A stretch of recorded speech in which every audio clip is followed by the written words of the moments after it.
সূরা ফাতিহার একটা করে আয়াত বলে আলহামদুলিল্লাহি রাব্বিল আলামিন, সঙ্গে সঙ্গে আল্লাহ জবাব দিয়ে বলেন হামিদানি আবদি, বান্দা তুই আমার প্রশংসা করলি।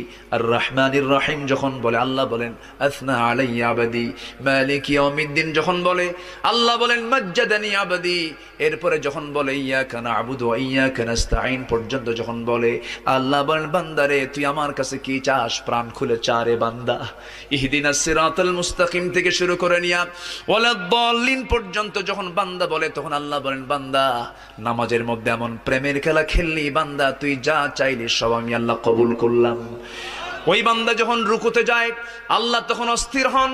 ওই বান্দা যখন সিজদায় যাওয়ার জন্য প্রস্তুতি নাই, সমস্ত ফেরেশতাকে ডাক দিয়ে বলেন ও ফেরেশতারা, এই বান্দাগুলো আমাকে দেখলো না, রাসূলকে দেখলো না, কোরআনকে দেখে হাদিসকে বিশ্বাস করে আমাকে খুশি করার জন্য তার সবচেয়ে সম্মানজনক যখন কোনো বান্দা সূরা ফাতিহা